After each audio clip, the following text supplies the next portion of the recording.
Hello everyone, welcome to another Side Notes. So we're seeing it now. Things are getting pretty hot in the regulatory markets where we're getting clamped down within governmental and regulatory bodies.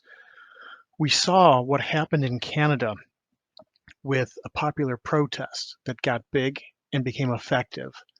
The powers that be, the people in authority, used the laws, in fact, had to resort to emergency measures to be able to put clamps in place to essentially lock out people financially and use the financial system as a weapon to clamp down on dissent. And they had to do that because they did not have the convenience that China has of a social credit score in which everything is connected. All your activities, all your friends, all your associates, all the time you spend online, whenever you connect to the internet, everything that you do, all of your transactions. In Canada, they used the means that was available and on hand to do so. And that happened within a span of 2 weeks, where anyone who donated money to a cause that they felt worthy were all of a sudden being locked out. Friends and associates related to those people were being locked out. If you were a recipient, you were locked out. They blackmailed crypto addresses, and if they were not on centralized exchanges, doesn't matter. If they were properly doing self-custody and had a wallet that generates a new address for receipt and a new address for transmission, then the crypto could have just gone wherever it needed to go. And now we're seeing the conflict in Ukraine is being used as a catalyst to push this agenda forward. And I say agenda because these are things that were discussed at the high levels, things that are being talked about, we're seeing implemented back in 2019. You go to your Davos talks, you go to your World Economic Forum talks, and cryptocurrencies are on the list. You had recommendations back then for FinCEN and FATF, I forget what the acronym stands for, talking about looking in the need to provide regulation and guidance. Well, we're seeing that now. Although I think what might come out of this is that between Canada, between some enlightened people in positions of authority, in which case I have to give U.S. Senator Ted Cruz, it was kind of like the Trojan horse. He was pointing out on a more political and biased angle how Bitcoin, if you hold it, no one can control it. The network is decentralized. You hold it, you own it. You can't be shut out. Well, Trojan horse, it works because it's orange pilling people and realizing and red pilling them that there is an alternative. And that alternative is getting squeezed and shut down through the use of saying, hey, we need to impose sanctions on Russia. Hey, we need to do this and do that because we're going against what we have labeled the bad guys. And today I just saw the article about how Coinbase had blacklisted and shut down 25,000 addresses related to what was labeled illicit actors within Russia. People who I'm guessing were Russian citizens, residents. It made a note that of one person that had probably 1,500 different addresses. So it was a matter of, it's kind of suspicious sending crypto to just multiple addresses. Don't know what, don't know why. For all we know, it was a legitimate thing. But we know that hundreds, if not thousands of people have been locked out, whether or not they were truly guilty. And if they didn't have that crypto off the exchange, it's just like having money in a bank account. They are locked out and they are screwed. They have been shut out of the financial system. There was a saying back in 2019, Seth, what's his name? I can't remember him now. Seth, oh gosh. He had said there was a thing to pull your crypto off the exchanges. And it turned out that the movement to do so, this was coming up on the anniversary, the 10th anniversary of the Genesis block of Bitcoin, which was produced in January of 2009. And that actually caused some of the exchanges to temporarily limit or halt withdrawals because they were doing essentially what a bank does, fractionalize reserve.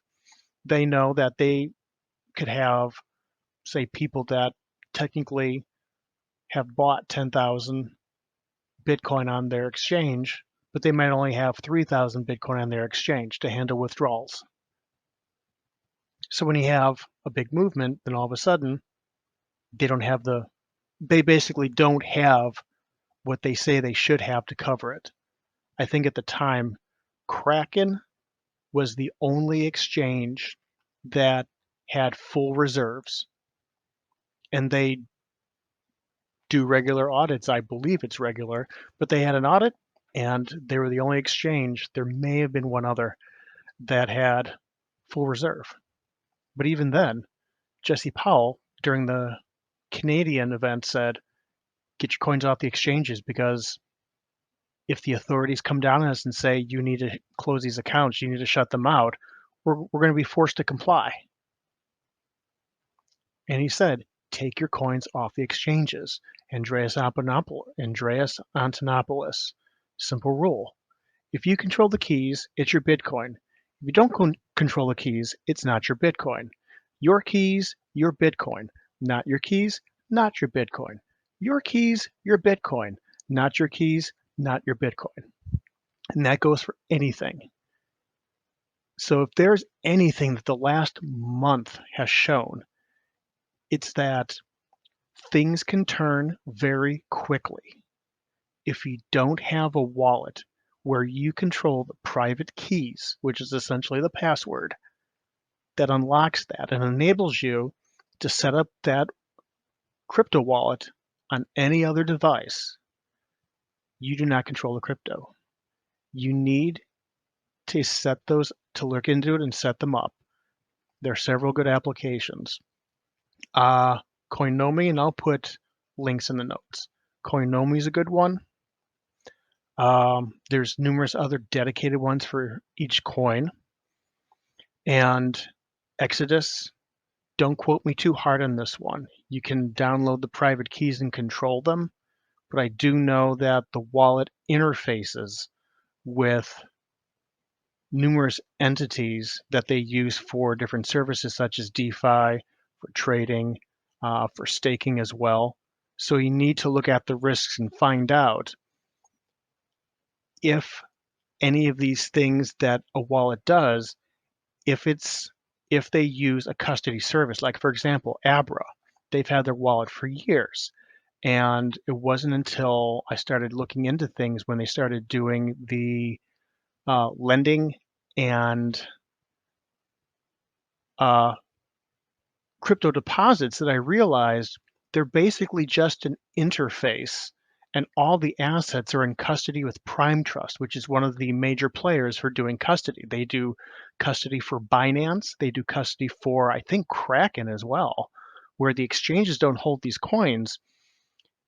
They use a custody service. The Strike app, which is fantastic for purchasing Bitcoin, but they use Prime Trust as well for their custody and to provide their Bitcoin. So you need to look into these entities and find out, just because it has a private key to be able to use the wallet doesn't necessarily mean you have the private keys for that wallet. You need to do your research, and you need to start doing it now, because if events get any hotter with the push for regulations, you don't know how quickly this window can close. Now, this may turn into nothing. Things might get resolved before anything goes through, but the gears are turning, and to not do anything is to set yourself up for regulatory risk. So take action, do it now. Yeah, you don't hold it, you don't own it. Very simple. So with that, I'll wrap this up and I'll throw this in. And actually, I'll make this a regular episode since we're 10 minutes long. So you can follow along at TINYCRYPTOBLOG.com. You can also go find TinyCryptoBlog on Facebook, on Twitter, where I'm fairly active. You can also find it on the numerous video and podcasting platforms, and keep your eyes open.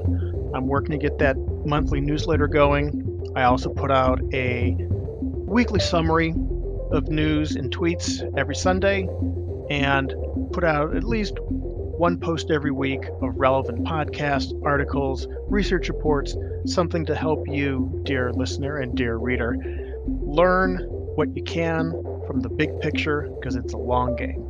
And with that, be well, everyone. Talk to you soon.